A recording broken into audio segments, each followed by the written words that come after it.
everybody, this is Boogess Reviews, and today I'm back again with my weekly Walking Dead review. So this weekly Walking Dead review is going to be on the McFarlane Color Tops Walking Dead Abraham Ford figure. So before we take a look at Abraham, let's take a look at the accessories that he comes with. So first up, he comes with the standard Color Tops base. We've seen these used before, etc., etc. And he pegs into it. Well, if I can line it up. There. And that makes him even taller. But he can stand for the most part without the base. So for his first accessory, he comes with the missile launcher here. And it looks really nice. It has some nice sculpt detail to it, as well as paint detail. It has a wash of silver over the black, and it really makes it look worn, like it's been used a lot. So yeah, it looks really nice. So you can fit this in his right hand here, because it's meant to be held in both hands. That way you can shoot it, but he can't quite do that. I suppose if you, just swivel it around here, there. If you do that, he can come close to shooting it, but not quite the way it's supposed to be. But he's mainly just supposed to hold it. Let me swivel that around there again. He's meant to hold it like that.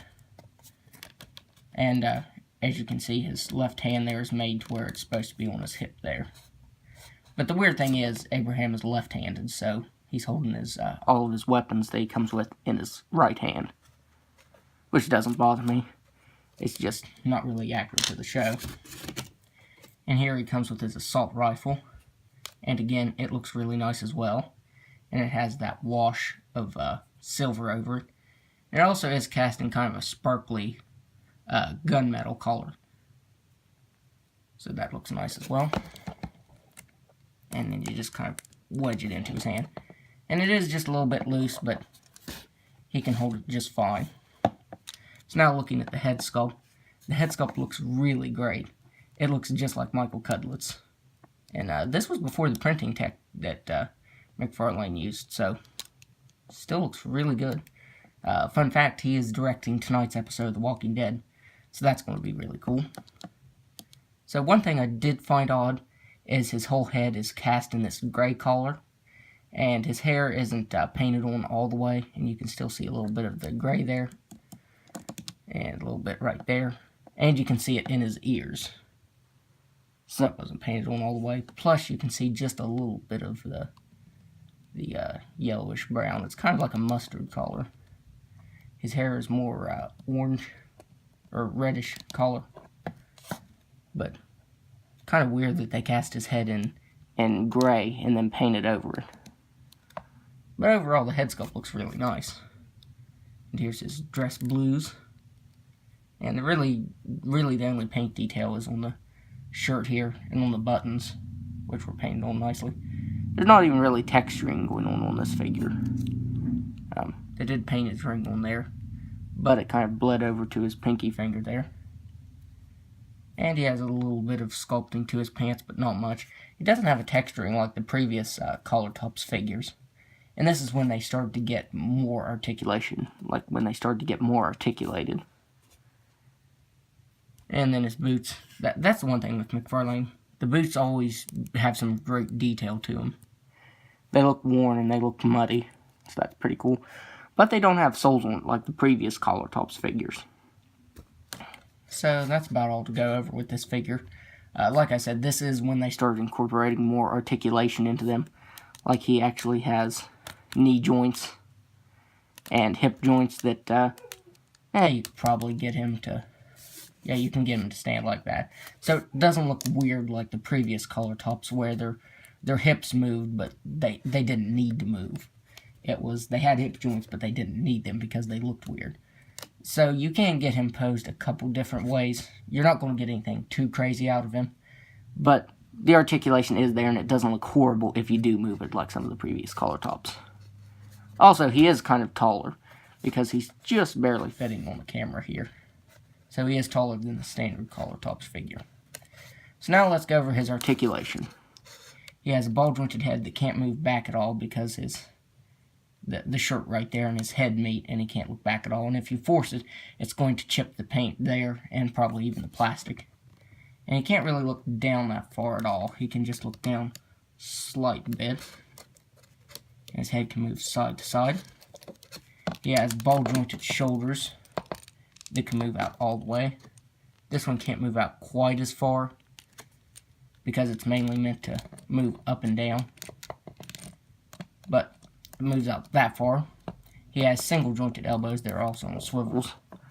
But his right elbow joint can move in all the way. That way you can get him posed like that. So it has some pretty good range of motion to it.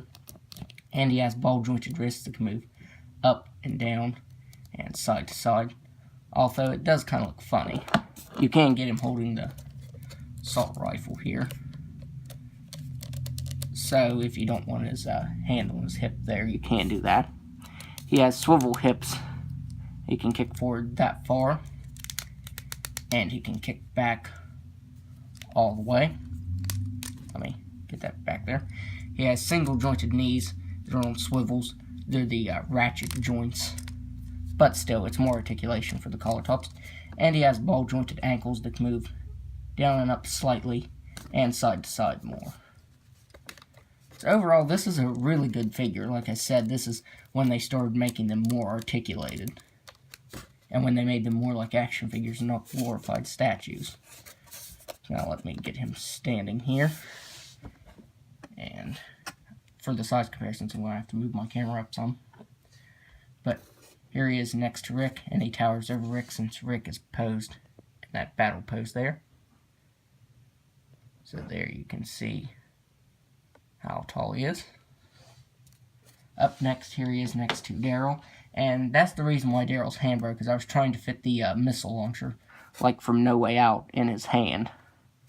And it didn't quite work. Well, it works, but the joint was so flimsy that it just broke off. And Daryl doesn't stand, so he fell over with the grenade launcher, or the missile launcher in his hand, and that's what broke it off. There he is next to Daryl, who doesn't want to stand for anything.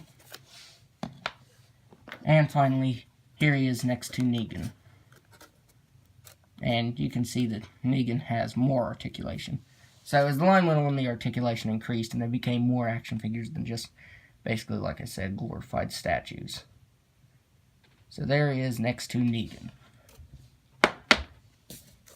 Now let me get this. Let me just get him posed the way he's supposed to be posed here. And because that's the way he's supposed to be posed, is that right there.